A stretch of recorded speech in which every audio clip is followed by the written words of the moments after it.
Hi, and welcome to A to Z for Moms podcast. I'm Jody Martin, and thanks for listening and watching if you're watching on YouTube.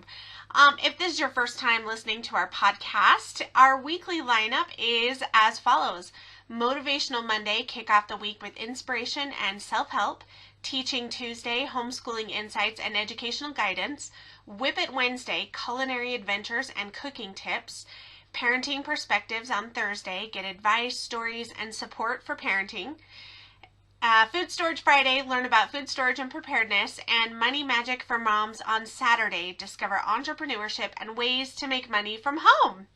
And as always, if you have any questions, comments, suggestions, or need clarification, feel free to reach out through email, podcast@a2zformoms.com. So the email address is podcast@a2zformoms.com. And you can listen to this podcast on all the major platforms, as well as watch it if you want to see my facial expressions and hand gestures. You can watch it on YouTube. My YouTube channel is A2Z for Moms Like Me.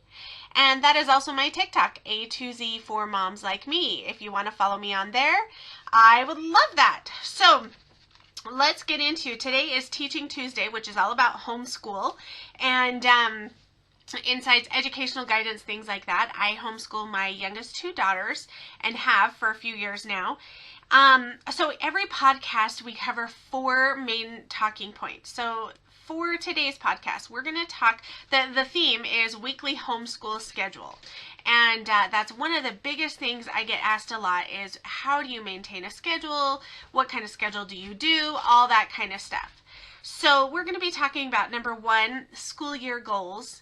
Number 2, the day-to-day. Number 3, the beauty of flexibility. And number 4, make time for fun. Very important things. So number 1, school year goals. When it comes to setting and creating a homeschool schedule, it's really important to remember what are your goals for the school year.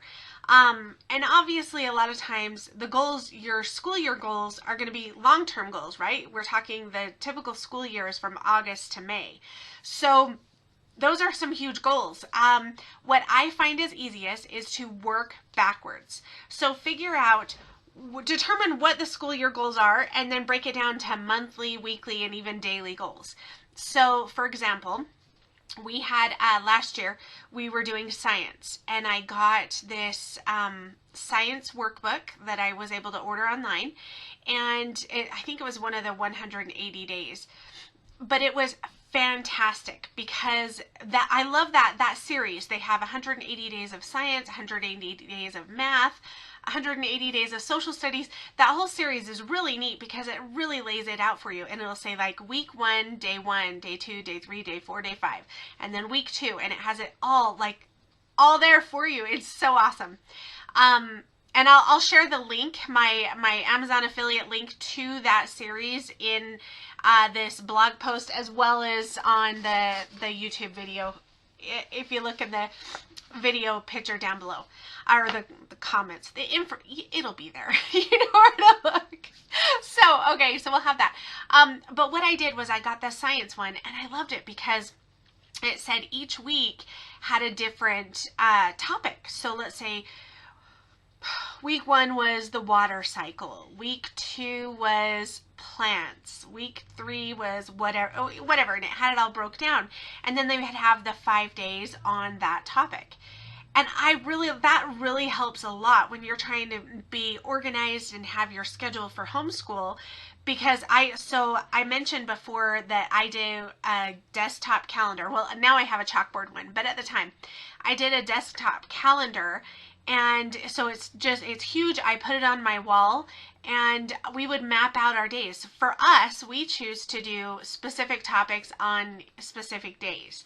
And it's always like math is always on Monday, language arts is always on Tuesday, science is always on Wednesday. So we have those days in that structure. It's wonderful because we know exactly what topic we're going to focus on that day. And my girls choose, because they choose to do that rather than do every single subject every single day. This allows us to get a lot and really focus on one subject for the day.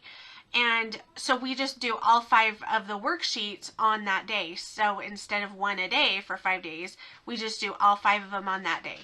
And then it's kind of fun too, because if you're doing projects or there's an activity or something that goes along with that theme or lesson, you have time to do it. And like I said, it's all focused on that.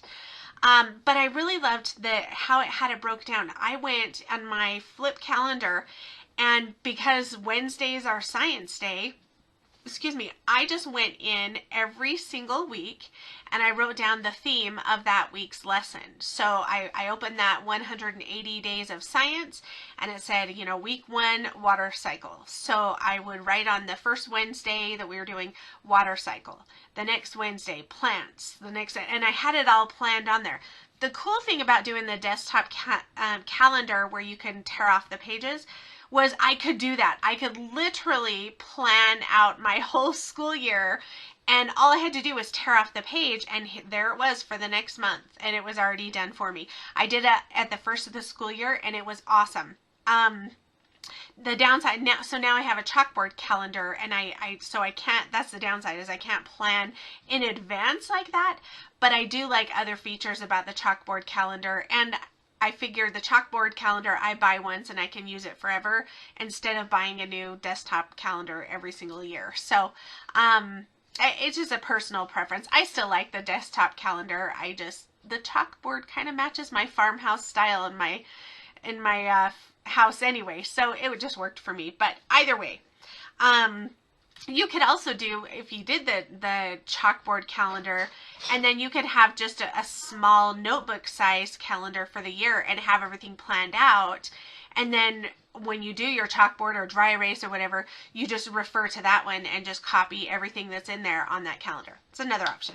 So that's how we do it, and that, like I said, that helps us stay on task and to make sure everything's broke down into months, weeks, days, whatever that we need to do. Another thing you can do when you're setting your school year goals is download the grade progress checklist. So they have this, and I think education.com, that website, education.com, I believe they have one. If not, you can Google them. They're super easy to find. You just would search the whatever grade level your child is, so say third grade end of year checklist. And it'll basically tell you everything that they should know by the end of 3rd grade. And these are kind of fun because as a homeschooler, generally, I've noticed my kids are more advanced. They're further than they should be. They know more things. But there's been times that I look at that checklist and I was like, oh, we totally forgot this subject or this area, or I'll look at it and be like, I don't know if they know that or not. Let's find out. And it's a good reference to be able to look at it and be like, okay, well, if they were in public school, these are the things that they should have learned by the end of the school year, depending on their teacher. If they had a really on-the-ball teacher, they would have learned all that and more. If they had kind of a slacker teacher, then maybe not. Or if they missed a lot of school, or, if they just have a hard time paying attention. So those references, those checklists are awesome to have. And like I said, it's not the end of the world. When you're homeschooling, you know what? If they're a little behind or a little ahead, it's okay. That's part of the beauty of homeschooling. They'll catch up eventually. Unlike in public school where they're pigeonholed right into all these kids the same age and they're all expected to know the exact same things. And you know what? Kids learn and they grow at different paces. Just like physically they grow different, mentally they grow at different paces too. But you do want to, like I just took the approach, you want to be as close to that. If they're ahead, great. But if they're behind, you know what to focus on, you know what to work on. And you want to be as close to that as possible. Some other ideas you can do to help you reach school year goals are evaluate their progress and then reassess your goals. Again, looking at that checklist and evaluating, okay, what do they need? And then, well, you know what? They're actually really ahead on this subject, but they're kind of falling behind on this. So we're going to spend more time on this subject now. And you're reassessing your goals. That's okay. You can totally do that. Teachers do that And so you're finding where are we and where should we be and what do we need to adjust. And so if you do any of the educational apps or software, a lot of times they'll have some evaluation or status progress reports where your kids can go and they play a game or do a little test or something on there. And then as the parent, it'll give you their progress and it'll say like, this was their score or they're at this level, things like that. So if you use any educational apps or software, computer games, online, things like that, then check into that and see if they have a progress report or status, stuff like that. That can be helpful as well. Okay, so that's for your school year goals. Number 2, the day-to-day. When it comes to your weekly homeschool schedule, your routine is key. Routine is essential. Routines are they're wonderful. They help kids know what's expected, and it helps them build independence and personal responsibility. Now, that's not to say that your life should revolve around a schedule, but that means like it's nice to have some form of structure. You want loose routine structure. Does that make sense? Like we know on Mondays we do math. Now we have some things are flexible and some things are not. So we know that math is on Monday. And my girls, they have their daily routine. They get up, they shower, they get dressed, they eat breakfast, they make their bed, and then they know on Mondays, for example, it's math. So they have 5 worksheets that they're going to have to do that day, and they have the choice. They can get up and do those worksheets and then work on their chores and have the rest of the day to do whatever they want, or they can do their chores and work on their math afterwards. School always comes before playing, so they don't get to turn on the TV, they don't get to play on tablets, anything like that. They have to have their schoolwork done before that. So they don't get friends over. They don't, like I said, we don't, unless it's a special occasion, someone's visiting from out of town. That's part of the flexibility we'll talk about in a minute that you can have. But those are the exceptions. Those aren't the standard or the average rule. And so they have that routine, but it's a flexible routine, if that makes sense. You've got some structure with flexibility. The routine will help you stay on task. The routine will help make sure that your schedule, your year-end school goals are being met. But now at the same time, do what works for you. Now, if that means, like I said, my girls, they chose to do all of one subject on each day. So math on Monday, language arts on Tuesday, science on Wednesday. And then we do like home ec and technology, entrepreneurship, things Thursday. And then Friday, we call it fun day. And Friday is when we go on a field trip, or we maybe do something with friends, or sometimes I buy these fun little activities that are school related, maybe like a solar powered robot. Actually, I'll link that. That one's a really cool thing. If your kids like to build stuff and things, it's an awesome educational toy. And I have a tutorial video on my YouTube as well for it. So I'll link the robot that we got as well as the tutorial video. You can see it makes like 14 different ways you can build this robot, and it's solar powered, so they put it outside and it'll do certain things. You can make it as a boat in the water, you can make it roll, you can make it, walk along, and it's really cool. So something like that, it's a STEM-based activity, and I think they're like $14 for that little robot. $14, and it does 14 things. So $1 per activity, sold. It's totally worth it. But and so you have something like that is an educational, but it's fun. It's a fun activity. We save all that kind of stuff for Friday. So Friday is when we do our arts and crafts or projects and things like that. We open up some of that stuff. And so that's kind of our fun day for that. But that's up to you. If you would rather focus on every single subject every single day, you can do that. Guess what? It's homeschool. You're the boss. Nobody tells you what you have to do or can do. So you get to work what works best for you. If you're like, hey, there's 4 weeks in the month, each week we're going to focus on a different subject, you can do that. You can do it weekly. You can do it daily. You can, whatever you want to do that way. And whatever works for your kids too. Some kids get just so enthralled with one thing, maybe in history. For a while, Bella, my youngest, she got so involved with history and she loved it. And I was like, yeah, because I'm a history buff and I love it. So I was eating it up, and I was like, yes, let's do this. Now, that didn't mean that we stopped our math or stopped our science, but we spent a lot more time on history than normal. And we really delved into that. And we watched these documentaries and we read some books and did some cool stuff. And it was so fun. And then when she was over, it was like, okay, time to move on, and we moved on to something else. But that's the beauty of homeschool, is you can do that on their level with their interests. So, and the lessons are another thing that you can get what works for you on your day-to-day. If you want a curriculum that is very structured and that you can read the book along and do the lessons, great, do it. If you're one that's like, you know what, I just give me a topic and I will do all the research, I'll put my own lesson together, do it. You can do all that. Outings, hands-on activities, movies. There's always, think about in public school, kids watch movies with their class. They watch the educational. I still remember to this day, oh my gosh, fond memories going down with my class. And it was such a treat to go to the movie room. And it was the film. It was like they had this projector with this film. And sometimes we'd have like a cassette player that you'd have to play for the sound. And you'd have to hit them at the right time or else they'd be out of sync. And oh my gosh, that dates me a lot. I know, I am super old. But like that was a treat with school, and with homeschool, it can be the same. Watch those movies, those documentaries or educational stuff, or just read a book. I remember in 3rd grade reading Charlie and the Chocolate Factory. And then as a reward for reading it, we got to have a movie party and we all got to bring candy, like Charlie and the Chocolate Factory candy and things like that.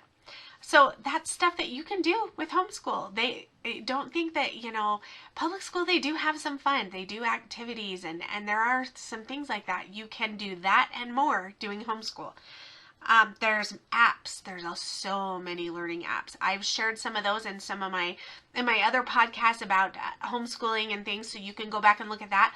Also, on my blog, a2zformoms.com, I've done quite a few posts where I've shared different things that we use, curriculum or apps or things like that, some books, workbooks, curriculum.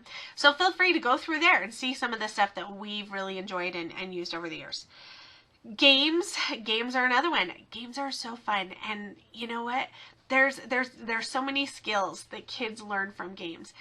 What was that? Oh, I should have kept that. I just saw a meme yesterday or the day before.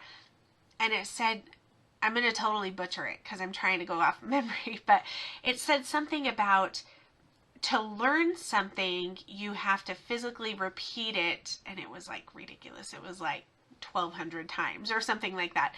You have to physically repeat that same action like 1,200 times, unless you are doing it during play, and then it happens in like 150 times. Like what I totally butchered the numbers, so don't quote me on the numbers there. But that was a drastic. The point is, it was a drastic difference. And they were saying that when you do things in play, you learn a lot better than when you're doing it as part of a job or obligation or a task, a chore. It's going to take a lot more repetition to fully comprehend and absorb it all. But when you do things in play, you learn a lot faster. And so games are amazing, and there's so many games out there. You'd be surprised some of the stuff that kids can learn from games. One of my favorite for my kids that is a practical life skill game is, I made it up actually, so tooting my own horn here, but it was one of those like accidentally brilliant ideas that you're like, oh, we should try this, it'd be fun. And then it just turned out even more amazing than I ever could imagine. It was called, I called it the Budget Meal Game. And you can watch my YouTube video. I explain how to play it. And I think there's also a blog post on the site as well. But basically, the general rundown is you have each kid, you had a budget. Now, when we did this years ago was before inflation and a lot of things got more expensive. So their budget was $25. The last time we did it, I think we bumped it to $40. And that was almost a little high. We probably could have done it like 30 or 35. But they had their budget of whatever their budget is. And that also depends on your financial and your budget and where you live and everything like that. But they had their budget. And with their budget, they had to do 2 meals that would be enough to feed the family. And the rules were, they couldn't go over budget. I mean, obviously, yeah, that was their budget to work with. They had to do at least 2 dinners, and they had to be balanced meals. So they couldn't do just like ramen noodles. Like, they had to do something so it was a healthy, balanced meal for the family. And it had to be enough to feed the whole family too. So now in that, I would take them to whatever grocery stores they wanted. I taught them how to read the store sales ads. I would tell, there was 3 grocery stores, or there is 3 grocery stores where we live. So I told them, if we need to make 3 stops, we will. And they planned out their menu. They made a list of their ingredients. They looked at the items that were on sale and where they were on sale, and they had a budget, and it was so awesome. It taught them math. It taught them budgeting. It taught them cooking, and because they were responsible to make the dinner as well. And I tell you, they learned so many skills though. And it gave them a renewed sense of appreciation for the value of things. So, and it was a long time, you know, it was kind of funny because when we first talked about this, oh, and I forgot to tell you the winners. Okay, so the whole goal is everybody signed up for their 2 meals or more. If they could come up with more meals, that's great, as long as it was within their budget and fit the parameters. They could, at the end of it, everybody signed up for a day, and they would do their meals on their assigned day. And when we were all done, there was 2 winners. The first winner was whoever could make the most meals out of their budget. And the second winner, they like won by default. So somebody, I think one year we had someone come up with 5 meals on their budget, and that was awesome. So they were a winner. They won, and they won $10. And so, I mean, you can make the prize whatever you wanted. And then the second winner, we called it the People's Choice Award. So what we would do is at the end, after everybody had theirs, we had everybody come in and vote for their top 3, first, second, and third place of any of the meals, other than their own, of course, first, second, and third choices. And so they got to rank first, second, and third place. And so what I did was I wrote down all the meals, and whoever they said first, I gave 3 points, and second gave 2, and third gave 1. And then at the end of it, after everybody had voted, the meal with the most points, meaning most people chose it for first, that won. And so, and then the People's Choice meal, they won $10 as well. So that was part of the game and the fun, the reward for it. But we had certain rules, like there was Staples seasonings. They could use whatever they wanted that we had. They didn't have to buy their own seasonings. But certain things like milk, flour, eggs, they had limits. So they could use 1 cup of anything that we had that's, you know, up to 1 cup. So sugar, flour, Bisquick, anything like that, they could use up to 1 cup. If they needed more than that, even if it was across different recipes, if they needed more than 1 cup total between all the recipes, they had to buy their own. And then they could use 2 eggs. If they needed more than 2 eggs, then they had to buy their own. So we had some set, so they had some pantry staples that they could use. And obviously in doing that, they could make more meals the more pantry staples they used, which meant more meals made from scratch. And it was a lot of fun. Like I said, they learned so much. It was so valuable. And that was a fun game. And then I noticed too, after that, you know, when we first announced the game years ago, everybody was all so excited because they were in control and they had their budget, and this money was going to get spent how they wanted. And there was all sorts of big talk, right? They were all, oh, we're going to have pizza on my night, or I'm going to take everybody out to McDonald's for my, you know, because we don't eat a lot of fast food and things. And so to them, that was a huge treat.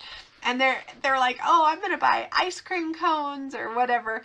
And we were just kind of laughing because we're like, okay, because it didn't take them long to figure out, oh, wait a minute, I have $25 to work with. Pizza for our family will cost $25 and that's one meal. So I can't do that. Or, to take everybody to McDonald's, if we all get a dollar item menu or whatever, and this and that, you're looking at, $30 if everybody gets hamburger and fries, or, we broke it down, and they were like, oh.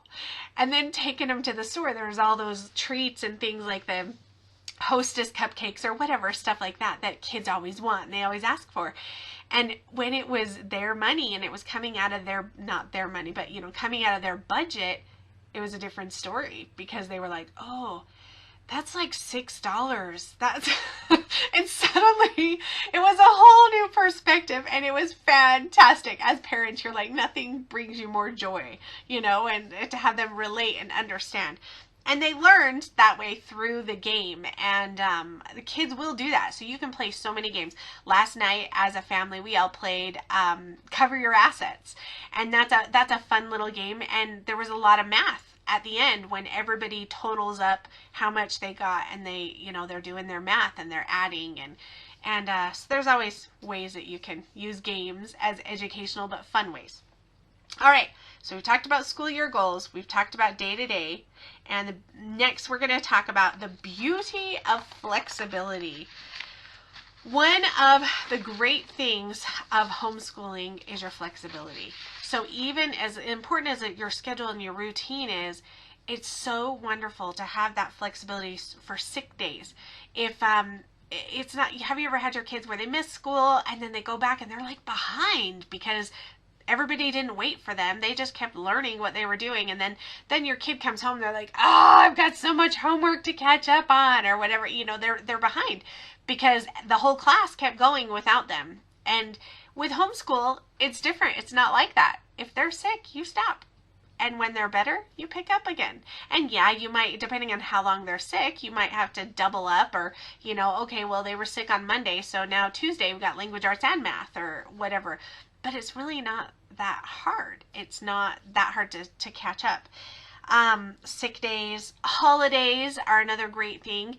You can take your holidays off and you can make them as long or as short as you want. And it's so great to have, typically for us, we stick fairly close to the public school schedule because my, not my oldest, but my junior in high school, he's actually through a college program is where he goes. And so he's on kind of a mix between the college and the school, mostly the school, I guess, calendar, and the county school calendar. So we try to stick somewhat close to that, just so that like we're on the same days. But because he's in college classes, it's not as big of a deal. But also they have their friends that are public school kids that, we know when they're off. So we want to have the same days off, things like that. So we stay pretty close to that, but we definitely have a lot more flexibility than they do. Vacations, going on family vacation, that's so fun because guess what?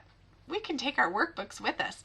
We can take our tablet with us, and they can do school on the drive. They can do whatever. Our vacation can be part of the school. There's always something they can learn and we can do, and we can incorporate that into our school, and it makes it way fun.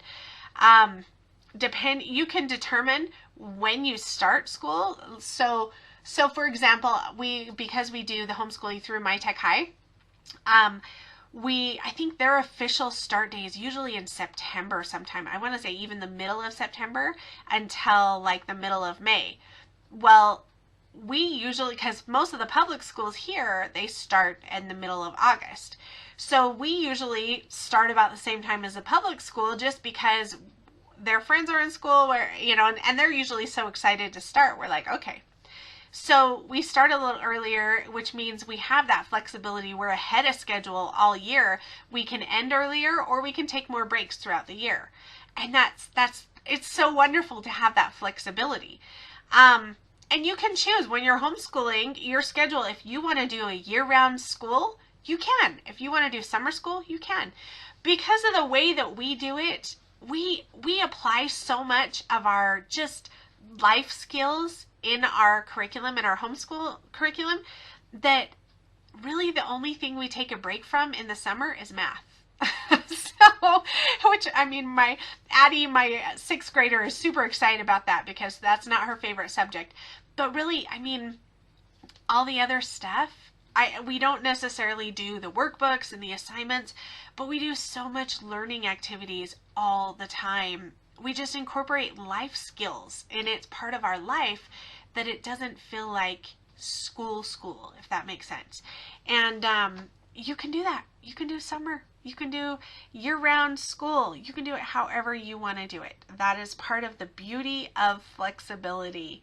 And all right, so we've got school year goals, day to day, the beauty of flexibility, and last but not least, we are going to talk about making time for fun. Make time for fun. Keep in mind, public schools do things like plays, field trips, arts and crafts. They do a lot of fun stuff with kids. They do carnivals, all this stuff. Public schools do fun stuff for kids. They give them fun things to look forward to.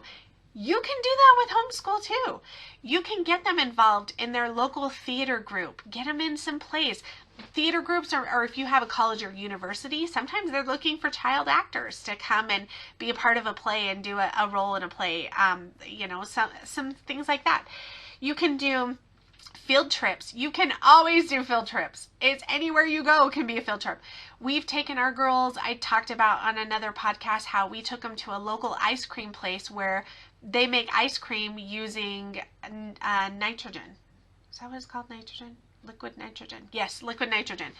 And so we did that. It was like a science lesson and just a fun activity to get ice cream, right? And they got to go and learn how that was done. There's some places, especially if you get some small mom and pop places, if you tell them, hey, could I bring or not my girl, if you don't have girls, but could I bring my kids to come? We're homeschoolers. Could I bring them to learn about what you do? You make pizzas. Pizza places, you'd be surprised. Domino's, Little Caesars, they'll totally do tours. And they love it, especially if you go and when it's not the rush. If you go, say like to Domino's or something, if you go in at 1:30 in the afternoon on a Wednesday or Thursday, or you can call them and say, when's your least busy time that we could come in? They love it. The employees, they'll show you how they make the pizzas and the process, and it's super fun, and your kids can learn. It's the same type of field trip that they would do at public school. You can do those with homeschool.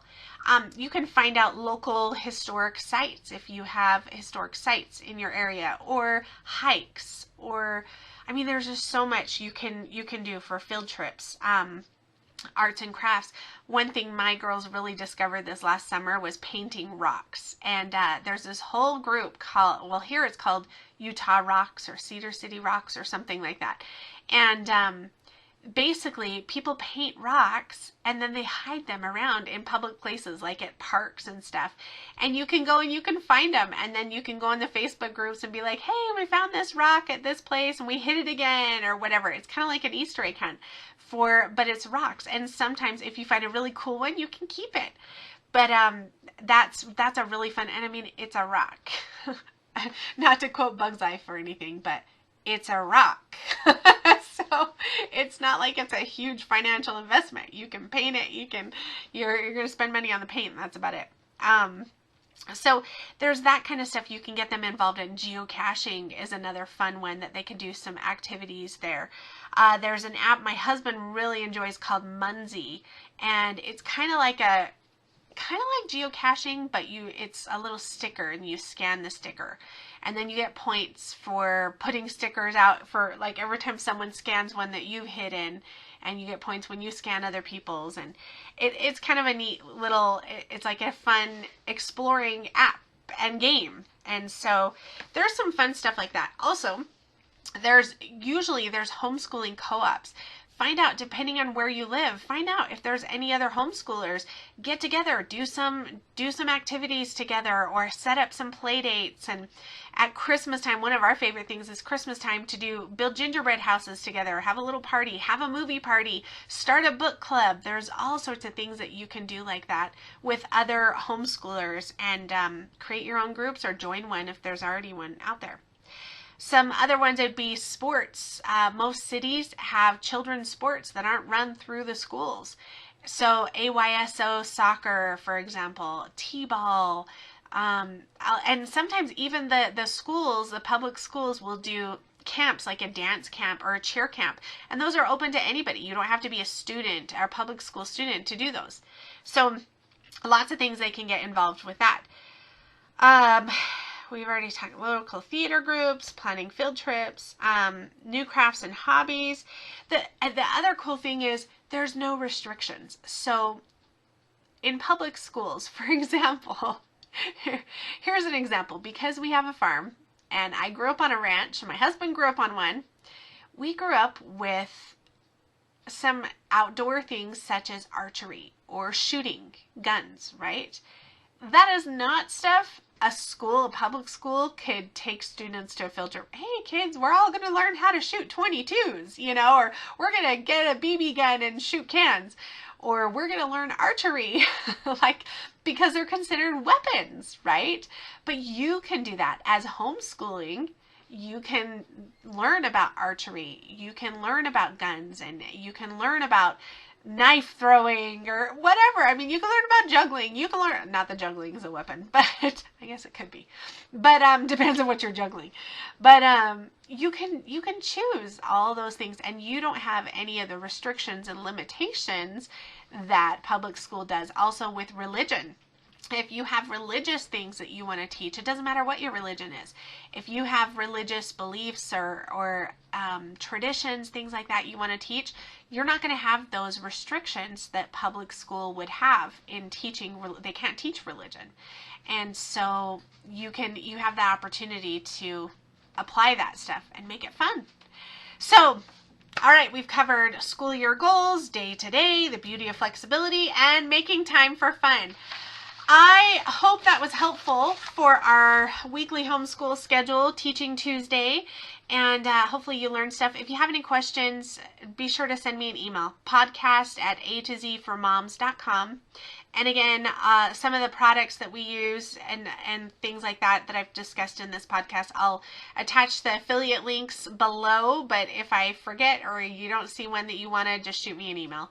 And you can always listen to this podcast on all the major platforms, as well as watch it on my YouTube channel, A to Z for Moms Like Me. And you can follow me on TikTok, A to Z for Moms Like Me, same as my YouTube. All right, well, thanks for listening. And next Tuesday, I'm really excited. Next Tuesday for Teaching Tuesday, we're going to be talking about rewards and how to keep your kids motivated for homeschooling. So be sure to tune in next week. All right, have a great day.